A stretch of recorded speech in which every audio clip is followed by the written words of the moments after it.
पाहू ना, इकडे या ना, बघा ना, आत्याबाईंनी सांगितला अगदी तसा पंढरपुरी मुरमुऱ्याचा चिवडा केला. बघा की जरा चाखून बघा, जमलाय का नाही, अगदी तसं झालाय का नाही. नमस्कार, मी मधुराज रेसिपी फूडीमध्ये तुम्हा सर्वांचं खूप खूप खूप मनापासून स्वागत. नवीन कोरा करकरीत चॅनल आहे, पटकन सबस्क्राईब करा. बरं, मी काय म्हणते, पंढरपुरी भाषा जमो न जमो, पण हे चिवड्याचं प्रकरण जमलंय का नाही जरा कमेंट करून कळवा ना. काय राहिलंय, काय अजून हवं ते सगळं सांगाच. बरं, साहित्याची सविस्तर यादी प्रत्येक व्हिडिओच्या, इव्हन शॉर्ट व्हिडिओच्या, लाईव्हच्या शेवटी देखील असतेच. पण मी म्हणलं जरा पटकन एक नजर पण घालूयात. हे बघा, हे आहेत पंढरपुरी चुरमुरे. हेच घेतले पाहिजे असं काही नाही, हे असेल तर छानच. पण हे पंढरपुरी मुरमुरे नसतील तर भाजके पोहे किंवा आपले नेहमीचे मुरमुरे असं घेतलं तरी चालेल. 1 कप शेंगदाणे, अर्धा कप डाळवं, 1 मोठी वाटी लसूण, 2 कांड्या घेतल्यात, तर असं पातळ कट करून घेतलाय. त्याचसोबत चवीपुरतं मीठ, भरपूर कढीपत्ता, धनेपूड 1 टेबलस्पून, हिंग, हळद, 2 टेबलस्पून लाल तिखट, 2 टेबलस्पून काळा मसाला, अस्सल पंढरपुरी आत्याकडून आलेला काळा मसाला आहे, आणि उभा चिरलेला कांदा. आपलं मधुराज रेसिपीचं नवीन कोरं करकरीत प्रीमियम क्वालिटीचं स्टेनलेस स्टीलचं चॉपिंग बोर्ड आलेलं आहे. मध्यम आकाराचं आहे, वापरण्याकरता सोयीचं आहे, त्याचबरोबर स्टोअर करण्यासाठी सोयीचं आहे, आणि पटकन क्लीन करण्यासाठी पण उत्तम आहे. पटकन ऑर्डर करा. चला, पाव कप म्हणजे 4 टेबलस्पून तेल कढईमध्ये गरम केलं. शेंगदाणे छान तळून घ्यायचे खरपूस. जरा हवा अशी दमट आहे ना, त्यामुळे निगुतीने तळा, फार मोठ्या आचेवर सगळं तळून नका घेऊ.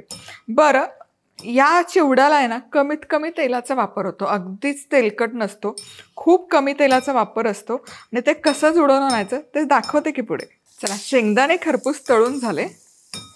बघा, रंग बदललाय आणि छान टपाटप फुटतात, याचा अर्थ ते छान तळले गेले. आता शेंगदाणे घ्यायचे झाऱ्यामध्ये, तेल निथळायचं आणि हे शेंगदाणे या मुरमुऱ्यांवर घालून घ्यायचं.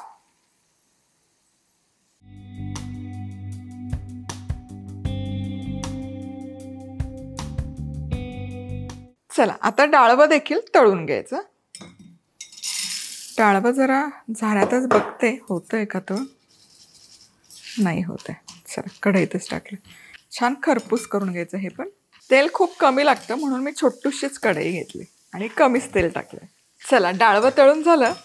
बघा, हलकासा खरपूस सोनेरी रंग यायला सुरुवात झाली, खुटखुटीत झालं पाहिजे बेसिकली. आता हे देखील काढायचं, या मुरमुऱ्यांवर घालून घ्यायचं.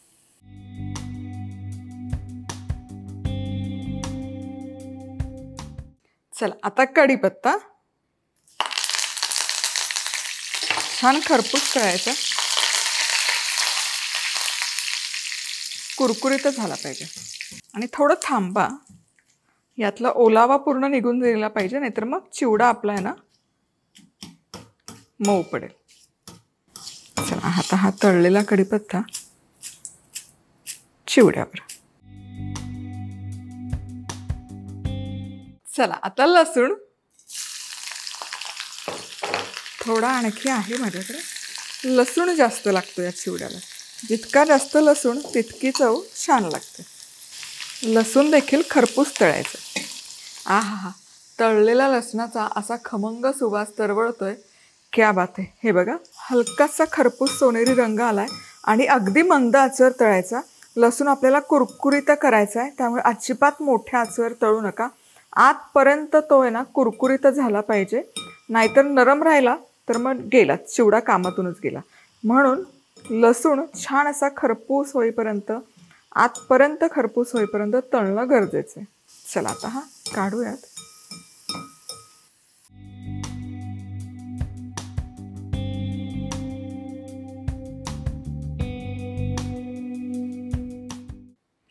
आणि तेल मी वाढीव काहीच टाकलं नाही, सुरुवातीचं जितकं तेल आहे तितकंच आहे. आता यामध्ये कांदा तळून घ्यायचा. कांदा अतिशय मंद आचेवर तळा, मोठ्या आचेवर तळू नका.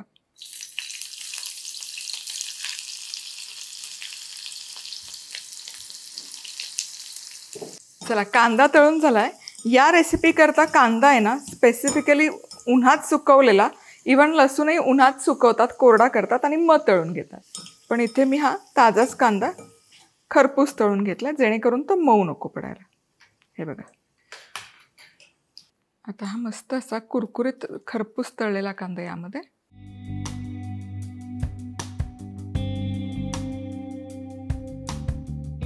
जितकं सुरुवातीचं तेल आहे तितकंच तेल आहे, वाढीव तेल यामध्ये नाही. आता गॅस बंद करायचं. सुके मसाले घालणार आहोत, ते करपले नाही पाहिजे म्हणून.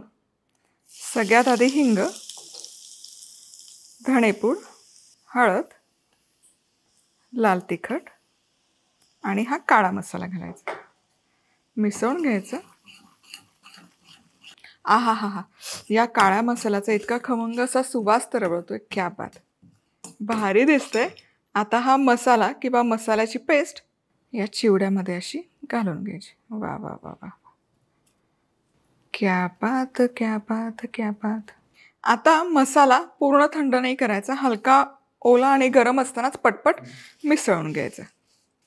आणि हा मिसळायची पण अशी पद्धत आहे, हा असा हातात घेऊन मुरमुऱ्यांना रगडून घ्यायचा, म्हणजे त्याची चमक छान येते ह्या मुरमुऱ्यांना.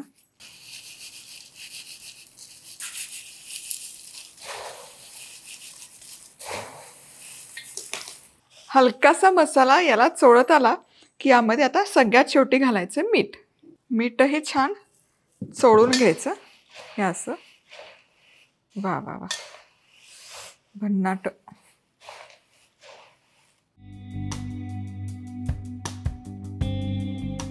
अगदी वेगळा आणि खमंग खुसखुशीत चवीचा हा चिवडा तयार होतो. थंड झाला की हवाबंद डब्यामध्ये ठेवा. 1 महिना, 2 महिना, 3 महिने तर आरामशीर टिकतो, अजिबात खराब होत नाही, घरच्या मंडळींनी टिकवला तर. कुरकुरीत खमंग खुसखुशीत. मुळातच या पंढरपुरी चिवड्याचे ते चिवडा आहे ना किंवा तो मुरमुरा आहे ना, तोच इतका खमंग असतो चवीला. त्याच्यात हे सगळं, आहा हा, क्या बात आहे. चला, रेसिपी आवडली तर लाईक, कमेंट, सबस्क्राईब. पुन्हा भेटूया. तोवर मस्त राहा, खुश राहा, आनंदी राहा. सगळ्यात महत्त्वाचं, खात राहा.